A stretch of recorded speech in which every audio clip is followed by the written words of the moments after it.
rolling hills and quiet valleys, where the sun rises softly over stone paths and the evenings settle like a calm breath, there lived two faithful hearts, Zechariah and Elizabeth.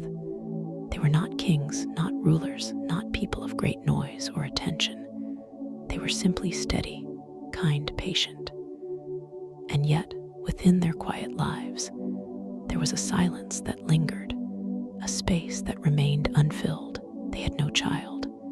Years passed like slow-moving clouds, gentle, unhurried, but constant. Continued their days with faith, not loud faith, not demanding faith, but a quiet trust that settled deep within the soul. And then one day something changed. Zechariah stood in the temple. The air was still sacred, filled with a silence that felt alive. As he carried out his duties, something unexpected happened. A presence appeared, not rushed, not chaotic, but calm and powerful, an angel. "Not be afraid." The voice was steady, clear, like water flowing over smooth stone. "Your prayer has been heard." That moment, time seemed to pause. The weight of years, the quiet waiting, the unseen longing, all gathered into a single breath. "You will have a son, just any son, but one with purpose, one who would walk ahead of something greater, one who would prepare hearts like soil ready for rain. You will call him John." The name rested gently in the air, simple, yet filled with meaning. Zechariah struggled to understand, not because he lacked faith, but because the promise felt impossible. Time had passed, their age had advanced. The world had already written its conclusion, but heaven had written something different. And so, the days moved forward softly, surely. Elizabeth felt the change, a quiet miracle unfolding within her, not loud, not overwhelming, but steady, life growing in silence. And when the child was born, there was no grand spectacle, no thunder, no crowds, only a deep, gentle joy, like the first light of dawn. They named him John, just as they were told. And in that moment, something unseen began to unfold, a path. Stretching far beyond what anyone could see, John did not grow like others. While other children played in crowded streets, John was drawn to quiet places, to open skies, to soft winds, to the stillness between sounds. He listened, not just with ears but with something deeper. The world around him became his teacher. The rustling leaves, the shifting sand, the rhythm of footsteps on dry ground, all of it spoke in ways words never could. And slowly, gently, his purpose began to form, not as a sudden realization, but like morning light gradually revealing what was always there. As he grew older, the pull became stronger, the wilderness not empty, but full of silence, full of space, full of clarity. Here, there was no distraction, no noise to cloud the mind, only truth, simple, unfiltered. John embraced it. He lived simply, wore simple clothing, ate what was provided, not out of lack, but out of freedom. Because in simplicity, there is space. And in space, there is peace. For a long time, John remained quiet, observing, listening, understanding. And then one day he spoke, not loudly, not forcefully, but clearly.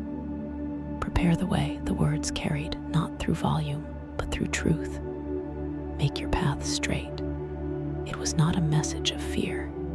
It was a message of return, a gentle invitation to realign, to reset, to come back to what matters.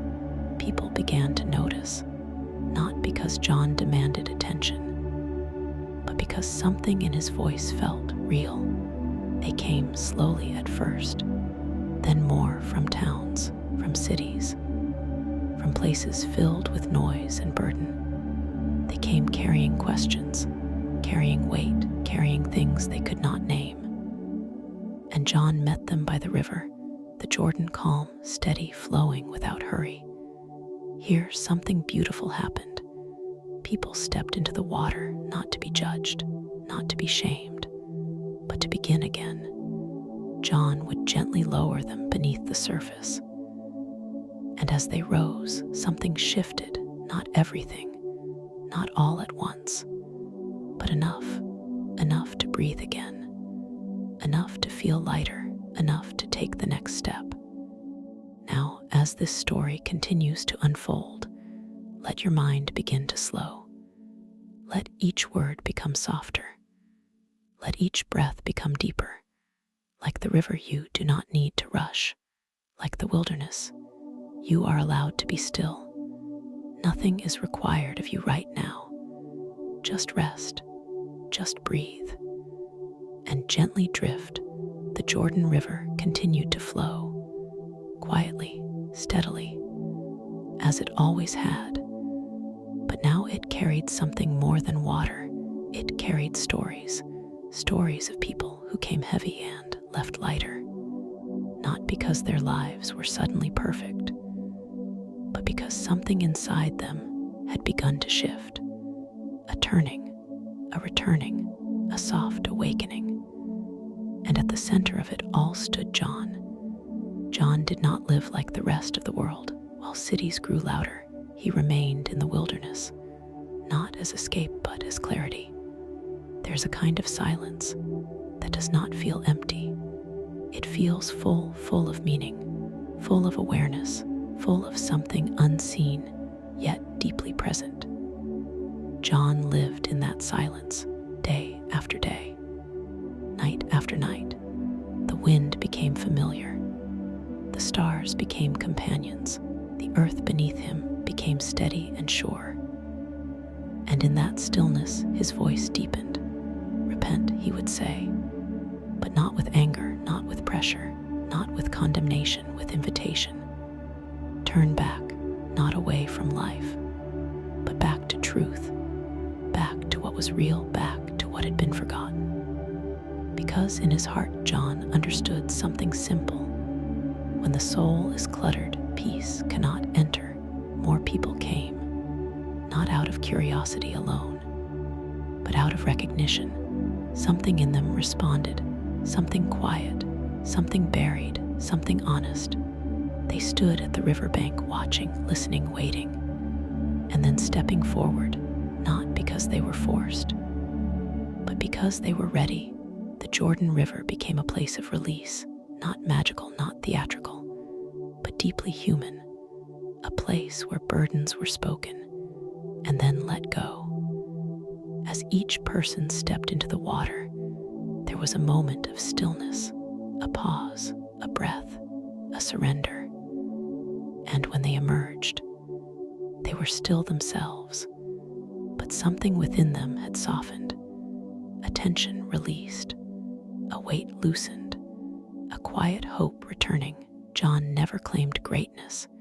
He never stood above the message. He stood within it, pointing always beyond himself. There is one coming, he would say, greater than I. And when he spoke these words, there was no pride in them, only anticipation, only humility, only reverence, like someone standing at the edge of dawn describing the light before it arrives. One day, the air felt different, not louder, not brighter, but heavier with meaning. People gathered as usual, the river flowed as usual, the wind moved as usual, but something unseen was shifting. John stood still, looking toward the horizon, and then he saw him. He did not arrive with announcement, no procession, no spectacle, no noise, just presence, calm, steady, ordinary in appearance, yet carrying something extraordinary, Jesus. John's breath slowed, not in fear but in recognition, a deep knowing. This was the one he had spoken of, the one the wilderness had prepared him for. Jesus approached the river. The water reflected the sky, still, clear, unbroken. John stepped forward, slightly hesitant, humbled. "I need to be baptized by you," he said softly. The words were not spoken from doubt, but from awe. But Jesus replied gently, calmly, "It be so now." And in that moment, something sacred unfolded. John led him into the water. The river held them both, quiet, steady, reverent. No crowd noise felt louder than the silence. No movement felt more important than stillness. And then, the moment came. Jesus rose from the water. And as he did, the sky seemed to respond, not dramatically, but gently, like a veil being lifted. Something unseen filled the air, a presence, a warmth, a peace that could not be described, only felt. And a voice spoke, soft, clear, deep beyond sound. "You are my beloved." The words were not rushed, not harsh, not distant. They were close, intimate, certain. And for a moment, everything stood still: river, wind, breath, time, all still. And then, just as gently, it passed. The river flowed again. The wind moved again. The world continued, but something had changed, not loudly, not visibly, but deeply. John stood quietly watching, understanding his role was not to be the center. It never was. It was to prepare the way. And now the way was becoming visible. As days continued, John's message did not soften, but it deepened, because now he had seen, and seeing brings clarity, and clarity brings urgency. But never panic, never fear, only truth. He continued to speak by the river. He continued to call people inward. He continued to point beyond himself, because that is what he was meant to do. But not all stories move toward comfort. Some move toward fulfillment. Even when the path is narrow, even when the road is difficult, even when the end is unseen, John walked that path, steady, unshaken, clear like a voice carried on wind that does not stop speaking until its purpose is complete. And so, as the night settles deeper and the river continues its quiet song, let your thoughts slow once again. There's no need to hold anything tightly. Like the water, let things flow. Like the wilderness, let stillness return. And like John, you do not need to see everything ahead. Only the next step, only the present breath, only this moment of calm. The Jordan River did not change its course. It moved, as it always had, steady, patient, unbothered by time. But life around it was beginning to shift, not loudly, not suddenly, but in ways that could not be ignored.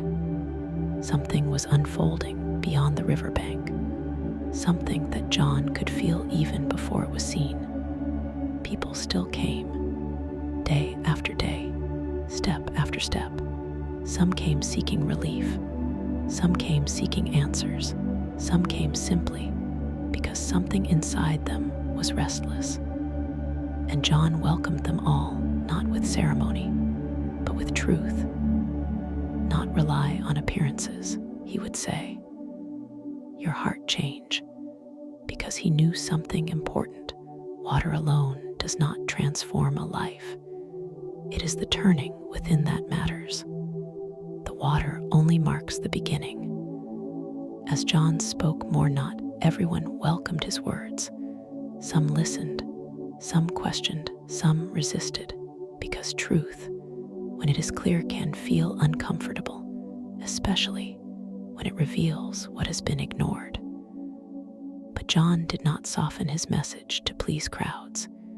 He did not bend it to gain approval. He simply spoke, like wind moving through dry fields, like a sound that cannot be held back. There were leaders who observed him, watching, measuring, judging. words reached beyond the river, beyond the wilderness, beyond what they expected. And that made some uneasy, because a voice that speaks truth does not stay contained. It spreads quietly, powerfully, naturally. One day the atmosphere around John changed, not visibly, not dramatically, but noticeably. The river still flowed, the sun still rose, the people still came, but something felt heavier, like the air before a storm, not of weather, but of destiny. John did not avoid difficult truths. He spoke them gently, but firmly, even when it involved powerful people, even when it challenged authority, even when it made others uncomfortable, because silence, to him, was not an option. Truth was not something to be shaped. It was something to be carried. And sometimes, carrying truth has a cost. As time passed, John was no longer only seen as a voice in the wilderness. He was becoming a figure that could not be ignored. People traveled far to hear him. Stories spread, opinions formed. Some honored him, some misunderstood him, some opposed him. But John remained steady, like a tree rooted deep in dry ground, unmoving, unshaken, present. Even the river felt different now, not in shape, but in meaning. It was no longer just water.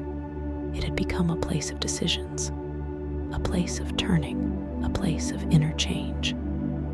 And John stood at its edge day after day like a sentinel of truth.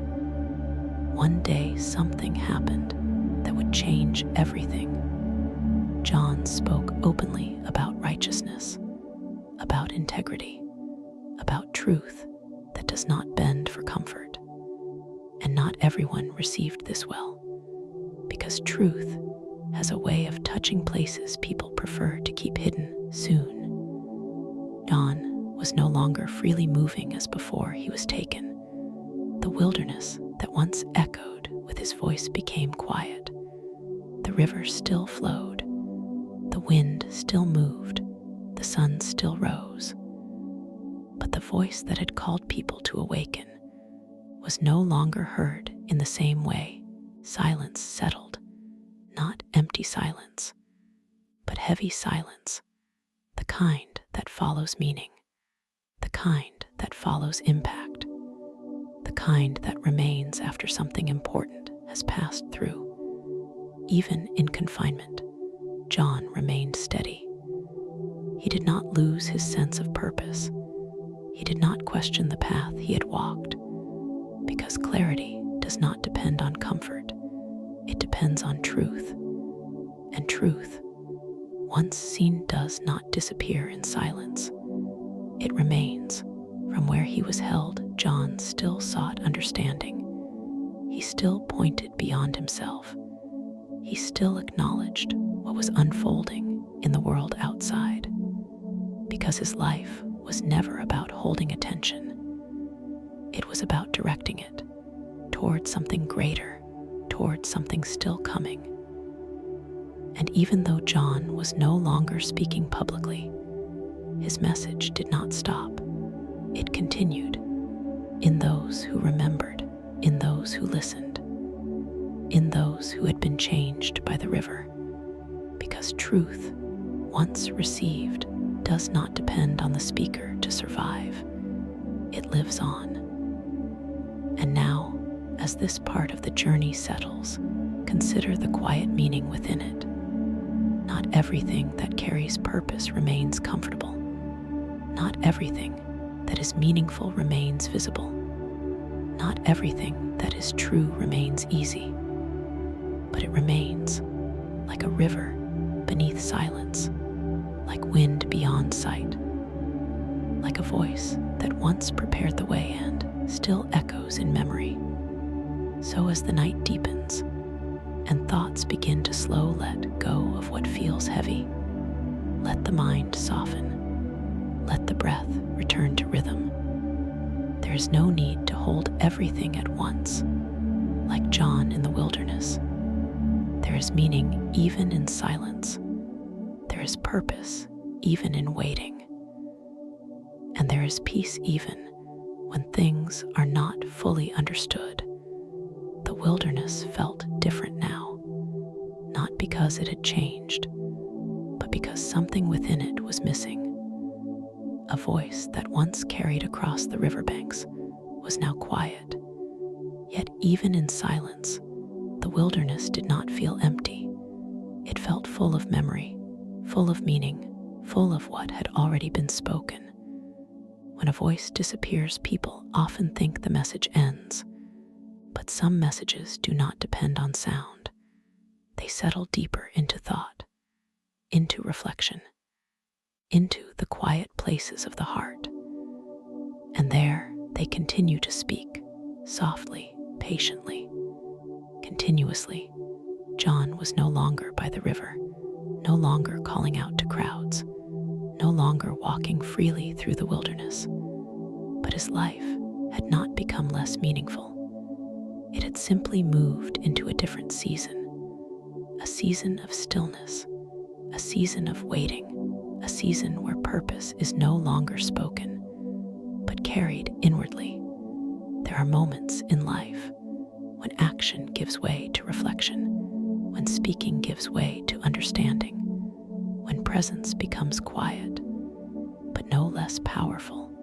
John lived in that space now, not forgotten, not erased, but contained, like a flame shielded from wind, still burning, still alive, still steady, far away from where he once stood. Life continued.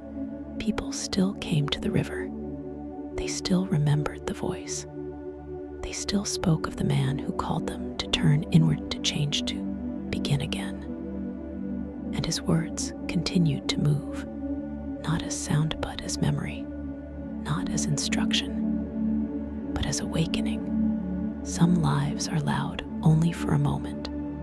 Others echo for a lifetime, not because of volume, but because of truth.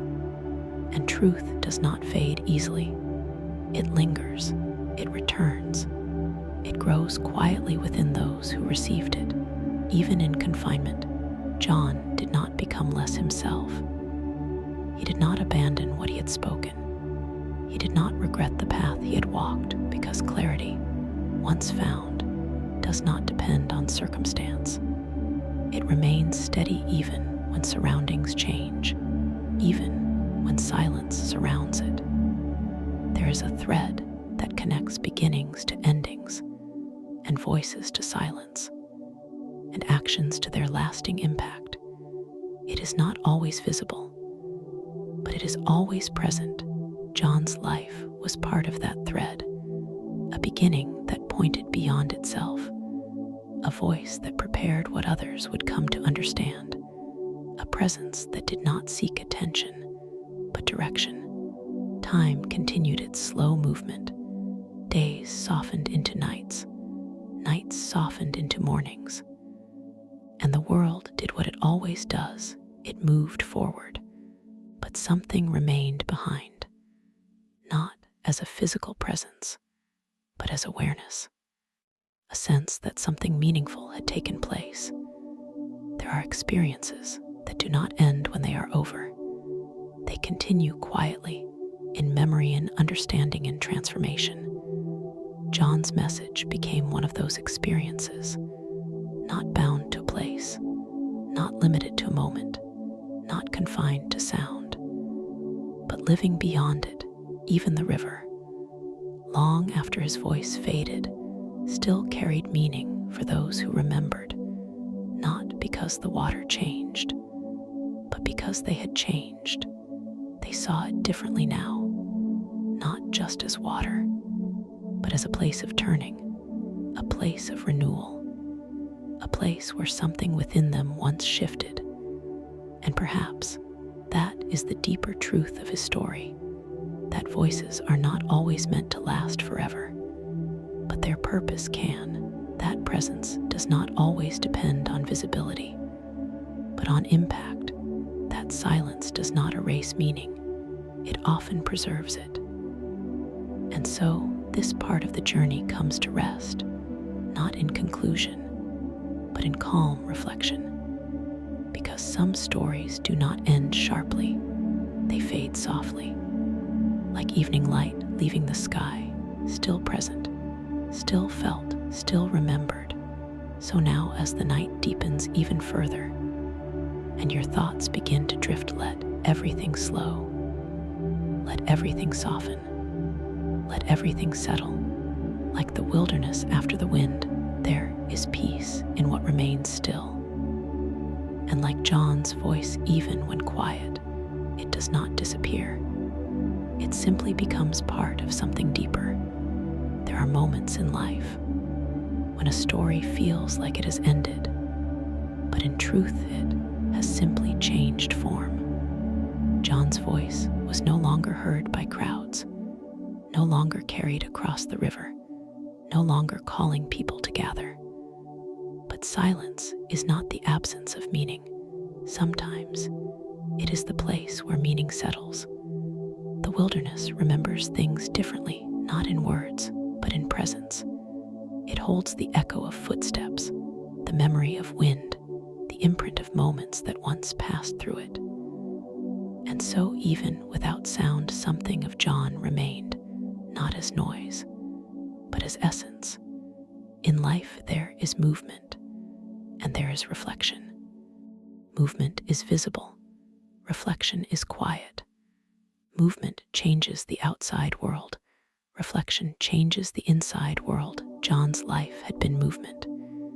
His silence became reflection. Both held meaning. Both served purpose. The river still flowed, as it always had, unchanged, unconcerned with memory. But those who once stood by it were not the same. They carried something now, not visible, not heavy, but real, a sense of turning, a sense of clarity, a sense that something within them had awakened. John's life was not defined by how long his voice was heard. It was defined by what his voice awakened in others. He pointed, he prepared, he awakened. And then he stepped back, not because he became less important, but because his purpose had been fulfilled in that moment. Time continued its quiet rhythm, days into nights, seasons into seasons, and life moved forward as it always does. But somewhere within it, a quiet influence remained, not loud, not demanding, but steady, like a distant bell that still vibrates long after it is struck. There's a kind of wisdom that does not come from speaking. It comes from observing, from waiting, from allowing life to unfold without resistance. John's final season carried that kind of wisdom, a wisdom not shaped by activity, but by acceptance. People still came to the river, not to see John, but to remember what had happened there, not the man, but the meaning. A place where burdens were released, a place where hearts turned, a place where something invisible had touched the visible world.